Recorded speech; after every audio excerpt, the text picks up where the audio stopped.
আসসালামু আলাইকুম। আজকে আমি নিয়ে চলে এলাম মূলা ভর্তা রেসিপি।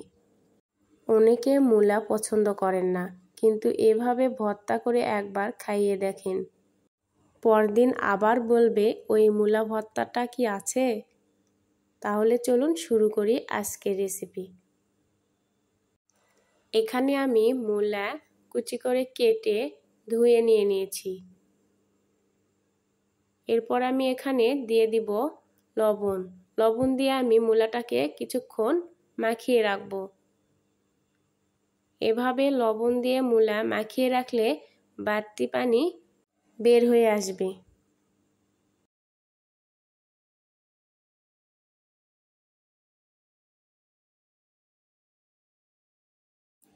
এখানে আমি নিয়েছি পেঁয়াজ কুচি ও রসুন, নিয়েছি কিছু শুকনা মরিচ। এরপর চুলায় প্যান দিয়ে আমি প্যানে সরিষার তেল দিয়ে দিয়েছি। এখানে আমি মরিচগুলো ভেজে নিব।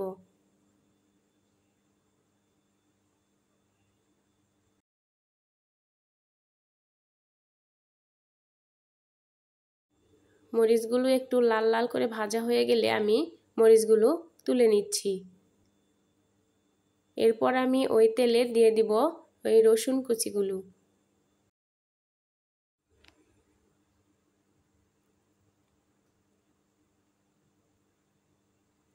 রসুনগুলোকে আমি এভাবে ভেজে নিব। একটু ভাজা হয়ে গেলে আমি এর মধ্যে দিয়ে দিব পেঁয়াজ কুচি।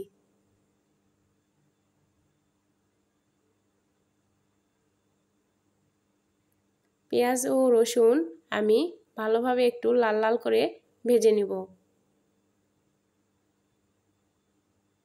দেখুন এখানে আমার পেঁয়াজ ও রসুন লাল লাল করে ভাজা হয়ে গেছে। এই পর্যায়ে আমি এটাকে তুলে নিচ্ছি।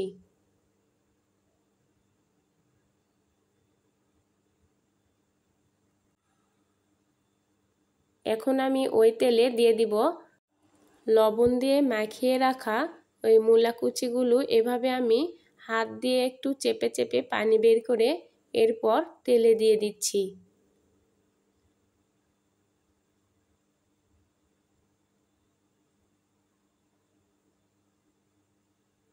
এভাবে করে মূলা হাত দিয়ে পানি চেপে চেপে দিয়ে দিলে মূলাগুলো একদম বেশি সিদ্ধ হয়ে যাবে না। দেখুন আমার পানিগুলো বের হয়ে এসেছে।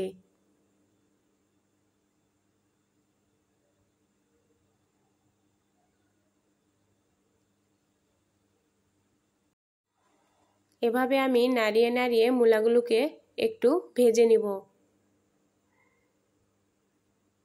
এই মূলা সিদ্ধর জন্য আমার এখানে কোনো পানি ব্যবহার করতে হবে না। এখানে আমি 2 চামচ তেল আরও দিয়ে দিলাম।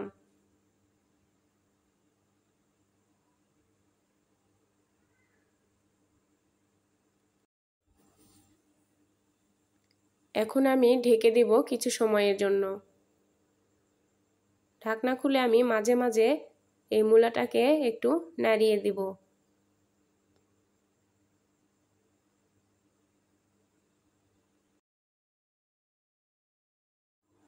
দেখুন আমার মূলাগুলো সিদ্ধ হয়ে আসতেছে।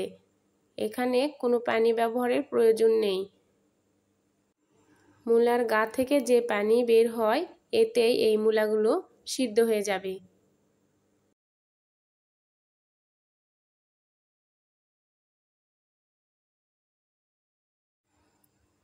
আমি এভাবে চেপে চেপে মূলাগুলোকে ভালোভাবে ভেজে নিচ্ছি।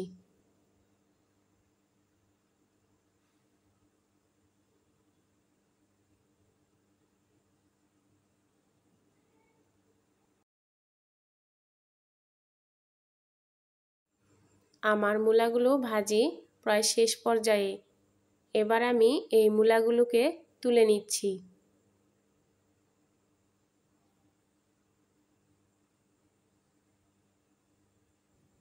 মূলা ভর্তা এমন একটি খাবার যেটা তৈরি করতে সময় লাগে মাত্র কিছু মিনিট, কিন্তু খেয়ে মন ভরে যায়।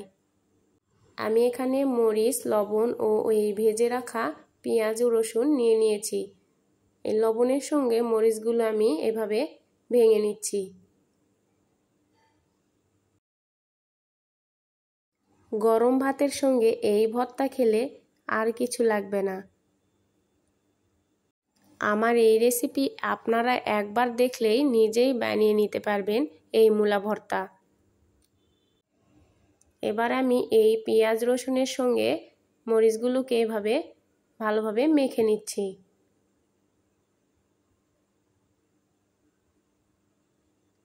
এরপর আমি এখানে দিয়ে দিব ভেজে রাখা ওই মূলা।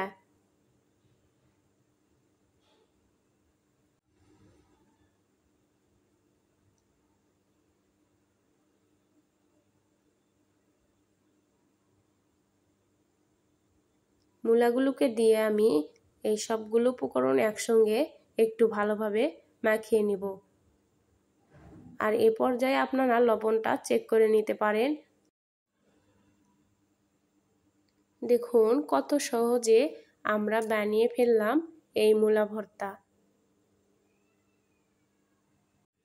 মাখানোর সময় এই মূলা ভর্তার ঘ্রাণ নাকে লেগে থাকে একদম। আমি পেঁয়াজ রসুন ভাজার জন্য এখানে সরিষার তেল ব্যবহার করেছি এবং মূলাতেও সরিষার তেল ব্যবহার করেছি। এই জন্য আর ভর্তাতে আলাদা করে কোনো সরিষার তেল আমি ব্যবহার করিনি। আমার মূলা ভর্তা একদম রেডি।